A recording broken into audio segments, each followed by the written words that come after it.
AM 1450 KATE. It's Brian Hensley and with me once again from Intego Financial. How's it going today, Brian? Excellent. So, Brian, the last couple of weeks, of course, we've been talking about the transition and the succession. And, I think last week we touched on it just briefly that after we have that initial conversation, then we got to start deciding who's all going to be a part of this, who's in the team, who's in the network. Yeah, that building the team's a key part of this because this is something that a family and a farm is going to go through probably once. Hopefully the farm goes through it lots of times and lots of generational transfers, but the farm operator today is probably going to go through this once. So it's not something they do every day. When something's new and something you're not doing every day, you need a team to help you. Sure. And so you've got to build that team, and there's a lot of different people you got to get involved in this process. So who do we all need? Of course, we need, our key players, our family members. Yeah, you've got to get the family. Make sure they're on board. They understand what they want. That's usually the hardest part, that first step of talking and having some conversations. I usually find that to be the hardest because you're identifying what the goals are, what the values of the farm is, and what you want it to be 15, 20, 50 years down the road. So that's the hardest part. But then those team members, you've got to get an attorney involved. Like I said, this isn't something you're going to do multiple times probably, so you want it done right. Mm-hmm. And I always encourage people to find somebody that is an estate planning expert. That this, when there's a conference of attorneys and they seek out the rooms that are about estate planning. They sit around and talk about that in their spare time. It's something they have a real passion for. So you've got to get someone that's an expert on estate planning, and then you've got to find someone that has some understanding of agriculture. As you know, ag isn't like everything else. This isn't just another stock or bond in the portfolio that they're going to, divide by 4 and everyone smile. Mm-hmm. It's a lot different than that. And, especially you talk about estate, and a lot of people might not realize there's a difference between an estate and probate, and you want to make sure you're getting the right paperwork done. Absolutely, and there's so many things that a good attorney can help the family with to avoid some of the challenges and delays. And then that second person you got to bring in is a CPA, because obviously the federal government's always right there. There's going to be a final tax return, and that can be a major challenge for a farm if they've deferred a lot of income over the years. Okay. So we've got some issues we've got to figure out there. And then the wonderful state of Minnesota has come forward with the new Minnesota estate tax that really puts some real challenges for our farmers on there.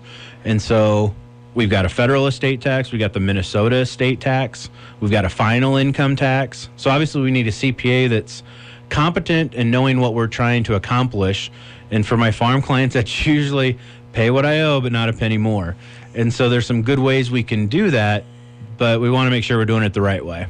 I think I need a personal assistant to go along with this just to keep me on track and in the right place. Well, and to keep everyone moving forward. When you get, an attorney and a CPA involved, and these are usually people that you're putting a lot of trust in, and sometimes they disagree. So now you've come and you have your ideas, and one expert's telling you one thing and another expert's telling you a second. You've got to figure out how to keep those people moving forward in the conversation. And that's often where someone like myself will come in, and early in the process, we identify what we want. And so then we can sit down with those attorneys and CPAs and the investment advisors and the insurance people and say, okay, what are we really accomplishing? And we can help move that step forward. Whereas a lot of times I find that if a family doesn't have someone like myself involved, they get to that point and they stop. Mm-hmm. Because all of a sudden these two experts are telling me different things. I'm not the expert. I don't know what to do next. I can go plant. Great. I'll go plant. I know how to do that. I love doing that. That's where I'm going to spend my time. And then we never get back into it. So that advisor can really help keep it urgent, keep the family moving forward with this process to make sure the end result is we get it done. Now, Brian, you mentioned insurance agents as well. Do they need to be part of that group? Sometimes. Probably 50-60% of the cases I work with, life insurance plays a part of it. Maybe that's being utilized. If we have an off-farm kid that's not coming back to the farm and we want some land to go one direction, but we want that off-farm kid to get something from the parents' estate. Sometimes life insurance is involved. Other times the kids may be purchasing it on mom and dad so that if something happened to mom and dad, they have some cash to buy land from siblings. So there's a lot of different ways. Insurance is complicated. So it's important that you get someone that really understands the estate planning side of this. This is a little different than just buying a term policy and hoping that it's there 20 years from now. And like you said, once you get all these together, then you kind of step in and you help maybe referee a little herd bit. cats. Herd cats is what I like to think of it as. It's keeping the family moving. It's helping the attorney and the CPA get what they need.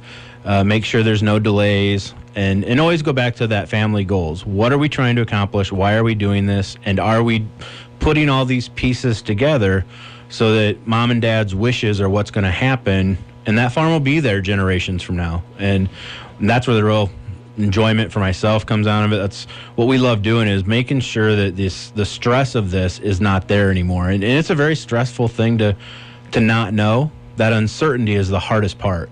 So we try to provide that certainty for the family. So is there a time frame? I mean, can we get this done in 6 months, or is it going to take a year? Or I suppose it all kind of depends on how urgent you make it as well. Yeah, unless there's a real dire situation, this isn't something you want to try to do in 30 or 60 days. Okay. It's not going to happen. There's too much complexity. But I also don't think it should be something that takes more than a year. If everyone's doing their part, if we're keeping it urgent, which is always the third point, start the conversation, build the team, and keep it urgent. If you're doing that, if you're keeping it urgent, 6 months, a year, you ought to be able to get through this process. And that's oftentimes the help of someone like myself to push those attorneys and CPAs and even the farm, to push the farm and the family to say, we've got to make decisions. We've got to keep moving forward on this. So then how often do we have to go back and relook at this and go, you know what, we've had some things change in the dynamics of our first plan. How often do we go back and relook at it and say, we might need to tweak things? Well, I like to do it with a family every January. It's a good time for the family. We usually have our financials put together. And so once a year, if you just spend an hour opening this book back up, sit down and say, do our goals still match what we'd set before? Who was born, who died, who got married, who got divorced? What have land prices done? That's been the big one lately. Has anyone said they want to come back that we weren't expecting? And that way we can address those issues as quickly as we know about them. A lot of families do an estate plan. They put it together. They set it on the shelf. 15 years go by. What's that thing say? And then they look and they go, whoa, land values have really changed this. So-and-so doesn't even want to farm anymore. You don't know what those changes are. So it's kind of like an oil change for the combine. It's kind of a cheesy metaphor, but it's true. You don't have to do one, but by doing it, it keeps everything running smoother, and it's a lot simpler to tackle it in little pieces. What? You sold him that land for $200 an Yeah. acre? Come on. Siblings, we know who the favorite is now. One sibling will be happy, probably, I guess. The other siblings, Right. not so much. So, Brian, people need to give you a call then once they have that conversation started, and then you can help them along. Yeah, and even if they need help, how do I start the conversation? The phone number is 874-3419, and that's the Antego Donna Nelson Insurance phone number. And we'd be glad to start the conversation for you. All right. So next week, I'm sure we'll talk about it's urgent. We Keeping got it to get urgent. this going. Yeah, absolutely. Brian, that sounds great. We'll talk to you again next week.